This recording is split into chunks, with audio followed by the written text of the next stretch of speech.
So Daniel 10.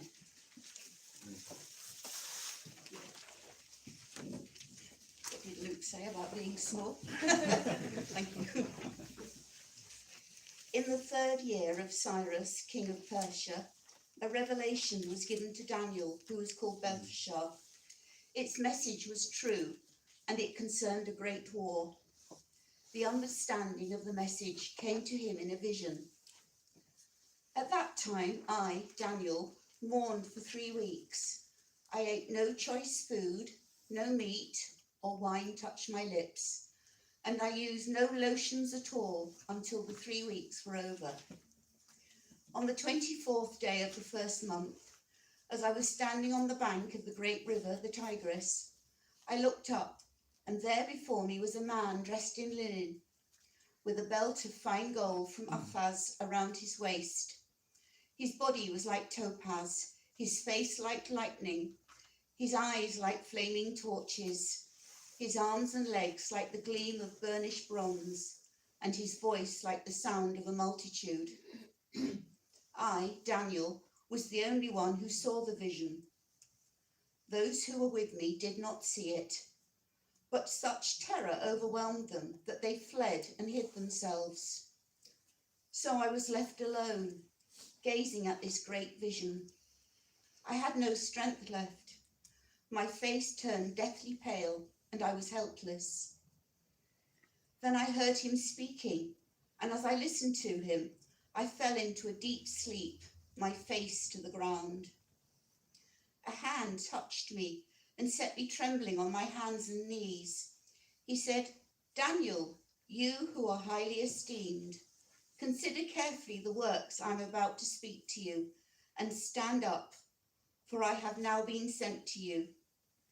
And when he said this to me, I stood up, trembling. Then he continued, "Do not be afraid, Daniel. Since the first day that you set your mind to gain understanding and to humble yourself before your God, your words were heard, and I've come in response to them. But the prince of the Persian kingdom resisted me 21 days.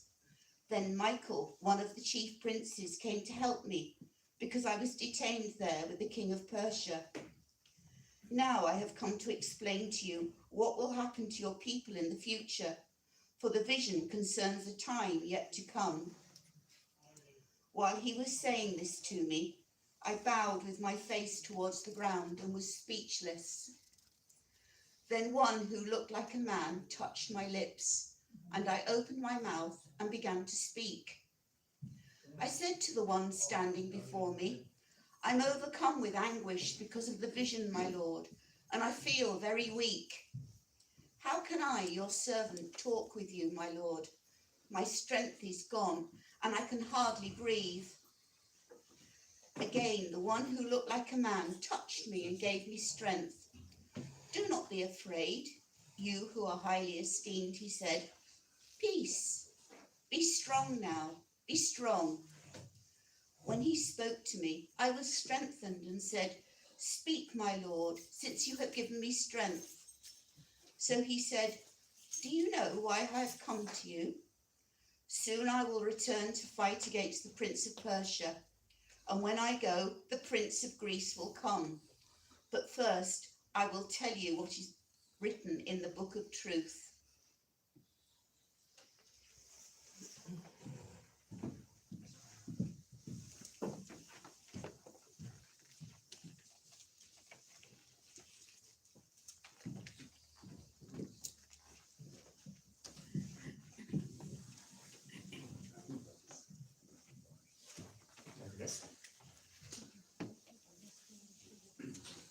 I'll just pray quickly as we start. Father, we thank you for your word. We thank you just so much that you're a God who speaks to us. You're a God who reveals yourself. And Father, I just want to pray that you would help us tonight as we look at your word together. Father, please, would you help us to listen? Father, would you really speak to us tonight by your Spirit? And Father, would you be changing us and working in us? Amen. I had no strength left. felt so weak and helpless. I just felt exhausted, like I couldn't get up. I was speechless. I just didn't know what to say. I was overcome with anguish. I felt so weak. My strength was gone, and I could hardly breathe. Those weren't actually the words of Johnny Brownlee. So this is the Brownlee brothers. I'm sure you all knew that. Local boys. And this was a World Championships, the last race. And the younger brother, Johnny, was leading the World Championships at this point. And he got to the finishing straight. And he just started weaving and walking very slowly. And it was clear that he was completely exhausted. It was in Mexico, and it had been really hot. And then his brother came around the corner and saw him. And Alistair grabbed him and basically hauled him along the finishing line. And then, because he's not allowed to assist him across the line, sort of gave him a bit of a push across. And then he landed, completely done in. Well, actually, I think that's a little picture of what Daniel seems to be experiencing, isn't it, in our chapter tonight? And if we're honest, that's something we can feel sometimes as well, even as Christians. Lots of things we can experience can make us feel like this. Maybe grief, sickness that you just don't seem to get better from. Maybe a difficult family situation where you just don't know what to say. You feel completely speechless all the time. Maybe it's work. You get home and you're just completely exhausted. You know you want to be there for your family or your housemates, but you just don't seem to have the energy. And it's easy in a situation like that, isn't it? To think, what's gone wrong? Where is God now? You can think, I thought the Christian life was going to be different from this. I thought I'd be more joyful or stronger, that I'd be making more progress. Actually, with the next slide, you'll see this is right at the end of Daniel's life. So he was taken off into Babylon in about 605 BC. And that's where we have chapter 1, and his kind of, it's like a university course, learning Babylonian and everything. By chapter 2, it's already been recognised that God is with him, and he interprets King Nebuchadnezzar's dream, and rises to the top of the kind of government of the day. In chapter 3, he sees his friends standing firm for God, refusing to bow before this gold statue that Nebuchadnezzar makes. And even willing to face death in a fiery furnace. But more than that, being rescued miraculously by God. He's also then interpreted another really important dream for Nebuchadnezzar. And a result of that, he's seen Nebuchadnezzar first completely humbled, but eventually realised that he, as king of the whole Babylonian Empire, is only there because God has allowed him to be there. And then he's had his own near-death experience, hasn't he? This time under King Darius, at the claws of his lions. And once again, seeing God rescue him, this time as an old man. So he has all of this experience to fall back on. But more than that, he has a really close walk with God. Go to the next slide. I've marked all of his visions that we've been kind of looking through recently. So he's seen visions of future kingdoms in chapter 7 in about 555 BC. He's even had a glimpse of God seated on the throne in heaven and one like a son of man approaching him. Then 3 years later, he's had another vision of the future and of these kingdoms, and it's been explained to him by the angel Gabriel. Last week, if you were here, Luke was helping us as we looked at Daniel chapter 9. And we saw Daniel's amazing prayer life. That amazing prayer of faith, of interceding for his nation, of repenting. And despite this amazing life of faithfulness to God, despite his amazing walk with God, when we meet Daniel today, he's feeling so low that he can't get up off the ground. And in fact, it's not despite these experiences that he's feeling like that. In part, it's because of them, as we're going to see. So Daniel 10 to 12 comes right at the end. There's a 10 to 11 on there, never mind. And it starts with Daniel receiving a word, doesn't it? If we look back at our passage. A message. We're not told what that message was. Most likely it's the vision that he's about to have explained to him in Daniel chapter 11. But some commentators have suggested this takes place about 3 years after the exiles first returned. And so by this point, they're experiencing some real conflict to them rebuilding the temple. And maybe that's what he's heard about. Either way, whatever the conflict is, whatever the struggle is that he's heard about, it's so disturbing that it causes him to mourn for 3 weeks.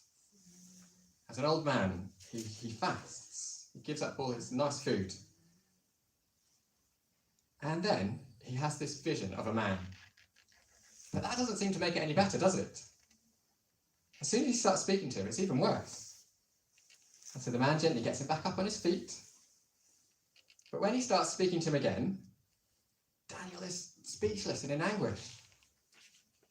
And so the man has to lay his hand on him and strengthen him so that he's able to hear what God is going to say to him in the next chapter. Now, chapter 10 is actually a bit of a break from the chapters around it in some ways. In the end of chapter 9 and chapter 11, the focus was on future events, wasn't it? These great visions and revelations of God's plans. Quite puzzling in a lot of ways. Actually, in this chapter, the focus is much more on Daniel and on God's care for him. And I think in that, we're going to see and learn about God's care for his people, more generally, and for us as well. I think this chapter is a beautiful interlude. It shows us that in our suffering, we have a God who comforts us. In our weaknesses, we have a God who fights for us. Now, I'm sure you noticed as Alison read it out, that kind of central to this chapter is this vision of a man. Now, I'm going to get you guys to do some detective work. And we're going to see if we can sort of figure out together who this man is. So on your tables, I've got some parts of the description. If you just want to flick onto the next slide, Lizzie. And you've each got a different bit. I'll just read it to you. And then other verses in the Bible that kind of pick up. Oh, that's the Tigris River. Yeah, other verses that kind of pick up on that part of the description, okay? And you're going to have 3 or 4 minutes in your table just to look at those verses and sort of think, how do they connect back to this man? What do they tell us about him and who he might be, okay? So, I'll read it out briefly and then get going. I looked up, and there before me was a man dressed in linen, with a belt of fine gold from Uphaz around his waist. His body was like topaz, his face like lightning, his eyes like flaming torches, his arms and legs like the gleam of burnished bronze, and his voice like the sound of a multitude. So, get going. Okay. So, who had dressed in linen? You guys, what was the connection? Who else is dressed in linen? High priest. High priest? Okay, so kind of priestly connection there. Who had face like lightning? Any tables have lightning? What did you make of it? What was lightning often connected to? Jesus, the light of the world.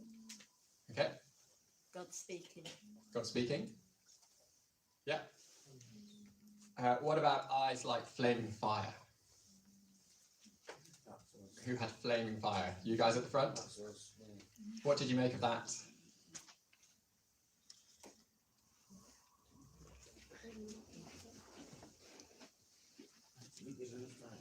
Sorry.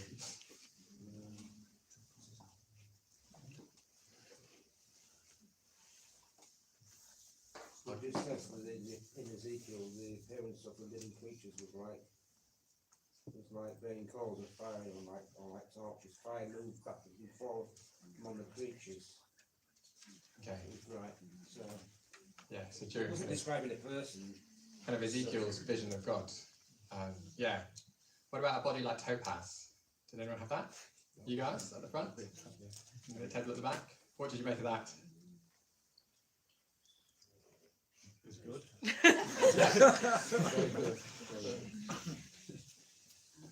Okay, so we've got priests. We've got kind of a vision of God. We've got God speaking. We've got again topaz, priestly on the priestly garment.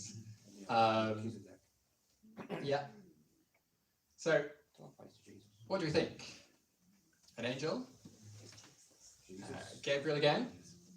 Well, I've saved one reference back from you guys that I'm going to read for you now. I've cheated a little bit. So I'm just going to read from Revelation chapter 1. I'm sure a few of you are already thinking it. And just start at verse 9. I, John, your brother and companion, in the suffering and kingdom and patient endurance that are ours in Jesus, was on the island of Patmos because of the word of God and the testimony of Jesus. On the Lord's day I was in the Spirit, and I heard behind me a loud voice like a trumpet, which said, "Write on a scroll what you see, and send it to the 7 churches in Ephesus, Smyrna, Pergamum, Thyatira, Sardis, Philadelphia, and Laodicea." I turned round to see the voice that was speaking to me. And when I turned, I saw 7 golden lampstands, and among the lampstands was someone like a son of man, dressed in a robe reaching down to his feet, with a golden sash round his chest. The hair on his head was white like wool, as white as snow, and his eyes were like blazing fire. His feet were like bronze glowing in a furnace, and his voice was like the sound of rushing waters. In his right hand he held 7 stars, and coming out of his mouth was a sharp double-edged sword. His face was like the sun shining in all its brilliance. When I saw him, I fell at his feet as though dead. Then he placed his right hand on me and said, "Do not be afraid. I am the first and the last. I am the living one. I was dead, but now, look, I am alive forever and ever, and I hold the keys of death and Hades." What about Jesus? Actually, there's a lot of overlap, isn't there, between this passage in Revelations and Daniel's vision, both in how John and Daniel react and what this vision, this man, looks like. Well, in one sense, it doesn't matter who we sort of settle on who this person is. They're representing God to Daniel. And we see in how they treat him that following God, it is hard and will be, but that he cares for us. Our God cares for us and he fights for us. Now, Daniel's life is a model of how hard following God can be. And this chapter is just another example in some senses. As we looked back over that timeline, there are loads of situations and times where it's been difficult, where he's really suffered. And actually, that's exemplified in Jesus' life as well, isn't it? He came to earth to suffer death on a cross. And he tells us that following him will mean taking up our crosses. Now, this isn't a passage about why the Christian life is like this. Instead, it's a passage that really reassures us. Firstly, we aren't experiencing something unexpected. This is not out of the normal for people following God. It's not something unforeseen or that's not part of God's plan. Neither does this passage just tell us that we need to grit our teeth and get on with it. That's not the message of this passage. No, this passage is a beautiful, a really comforting, a strengthening, an encouraging picture of God drawing alongside Daniel in this low. It's a picture of the God who comforts us in our sufferings. Now, the man in the vision, who so terrifies Daniel that he faints, then gently lifts him up from the floor, doesn't he? He reassures him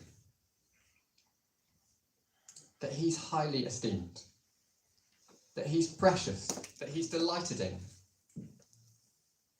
Now, when we're in the middle of suffering, it's so easy to think that actually we're failures. Suffering can really feed that doubt in our heads, can't it? That we're not good enough in some way. And in a sense, that's right. We are not good enough. But that doesn't change the fact that if we're trusting in Jesus, God delights in us. Because when he looks at us, he doesn't see our failures. He sees the perfect life of Jesus. And the man continues encouraging him. He gets him back on his feet and tells him not to be afraid. He tells him that he has come because God has actually seen his prayers, the way that he's humbled himself and tried to understand what this vision, this word that he had is all about.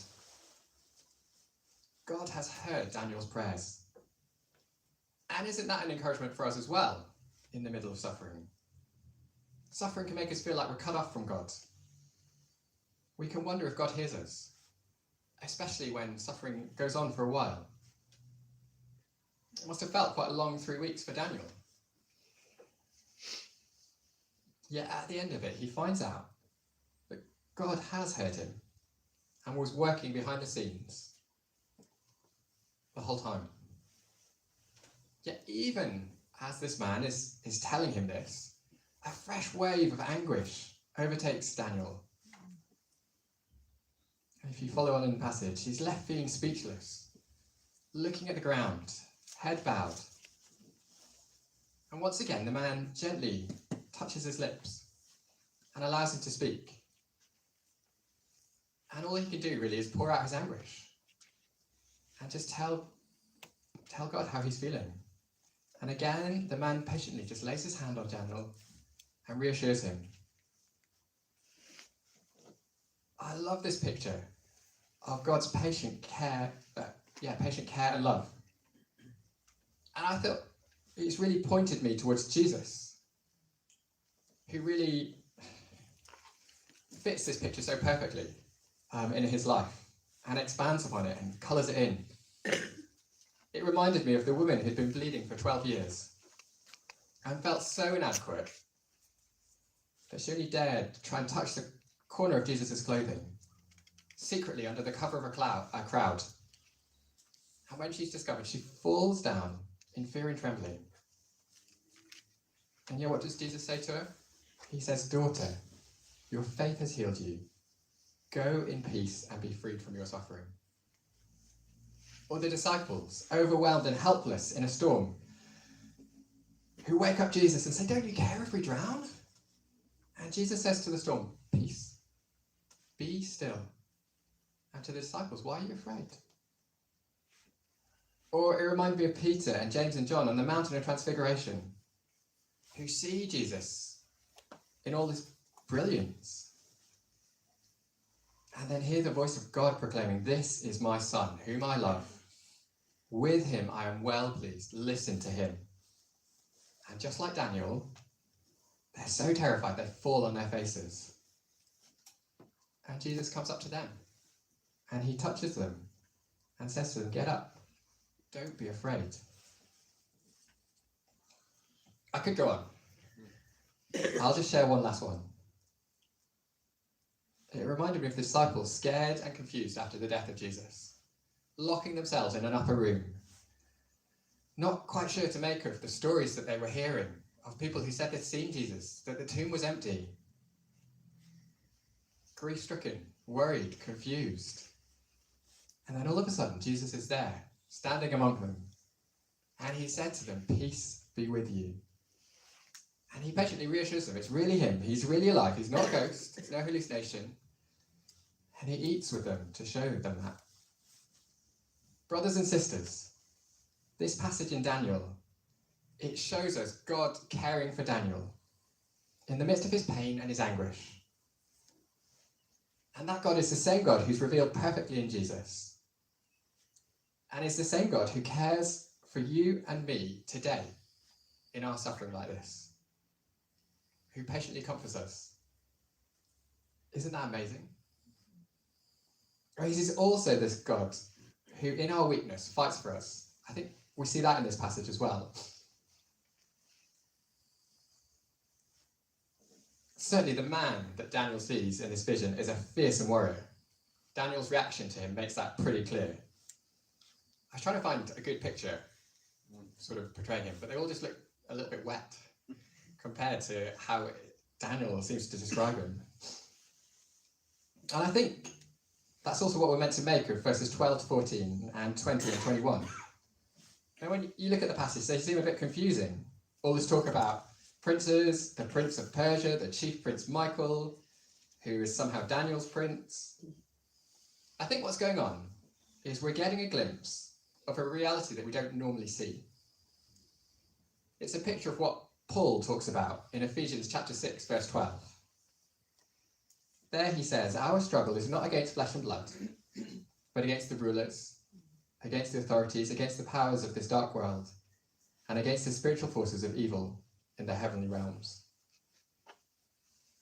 Here in these verses, we're getting a glimpse of the angelic and demonic forces that we don't normally see. Now, the Prince of Persia seems to be someone who's opposed to God's plans. Some sort of demonic power that's influencing the nation or the empire of Persia. Michael, on the other hand, seems to be an angelic servant of God, who's somehow linked to Daniel or to the Jewish people. And both the man in the vision and Michael are involved in a battle with the Prince of Persia. In fact, it's this battle that actually delays the answer of Daniel's prayer in some way. I think, in some sense, that's why I'm just slightly hesitate to say, oh, this is definitely Jesus. Because it does seem a little odd, doesn't it, that Jesus would be held up by a dark force, or would need the help of an angel to defeat it. But that said, we do see in the Gospels Jesus going into the wilderness to be tempted by the devil and battling him in our place and succeeding where we couldn't. Jesus could have risen from the dead straight away if he wanted to. And yet in the Father's perfect plan, it happens on the third day. God could answer every prayer instantly. But often in his wisdom, he chooses to teach us a greater dependence, to grow our faith in the waiting. I think that's maybe what Tom is experiencing a little bit at the moment. So I guess it could be Jesus. But that's a little bit of a tangent anyway. What is clear, that behind what Daniel can see, there is a cosmic battle going on. And God's forces are fighting for him. We might feel alone in suffering. But what we see here is as God's people, that is not the case. And the victory in this battle is not in any doubt. Paul makes that abundantly clear in Colossians chapter 2. He says, when you were dead in your sins and in the uncircumcision of your flesh, God made you alive with Christ. He forgave us all of our sins, and having cancelled the charge of the legal indebtedness which stood against us and condemned us, he's taken it away, he's nailed it to the cross, and having disarmed the powers and authorities, he made a public spectacle of them, triumphing over them on the cross. You see, in our weakness, Jesus fought for us. And he won an everlasting victory. Satan and all his powers are disarmed. They've been publicly humiliated, shamed. And their full and final defeat is certain. If we kept reading in Revelations, we would see the end that is coming.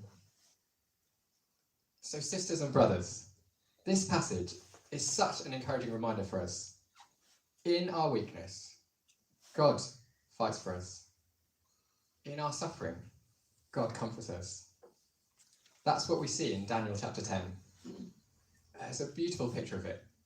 It's what we see fleshed out even more clearly in Jesus. And it's what's still true for us today. Now, if you remember, I started by sharing with you that time while I was abroad and just feeling really, really low, sitting on that bench on a dusty street as the cars drove past. And I just remember sitting there, pouring my heart out to God. And eventually, I felt like I could get back on my bike again and head back to my house. And I still had no idea if we would have to come back from Asia, because our finances were going to run out. I had no idea what would happen. But over the next few weeks, actually, someone in one of our sending churches that I'd probably only met a couple of times before we went, organised a big group of people from church. Everyone donated different things that our house needed. Someone even sewed new curtains. God changed something in our financial situation that just allowed us to get by. And actually, amazingly, just before Christmas, my sister-in-law had her end of her kind of like regular checks from the other side of cancer. It doesn't always go as in that way, but in that I've seen that God does the same for us today. I maybe didn't get a vision of a man, but God showed me this truth just the same using other Christians, that he strengthens us and he fights for us. So I've got a few questions just for us to chat about. I think we've probably got about 5 more minutes. Firstly, what encouragement from this passage struck you the most? I thought it'd be great to hear how God still does this in our lives today. So, do you have an experience of God caring for you or fighting for you that you'd like to share with those other people on your table? And then thirdly, I just want to kind of earth this. Because actually, in the middle of suffering, these truths can be quite hard to cling to. So, how might we practically encourage each other?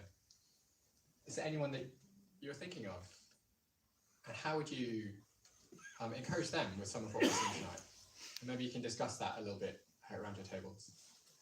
And then Lucas will get up in a short while and just kind of bring things to a close.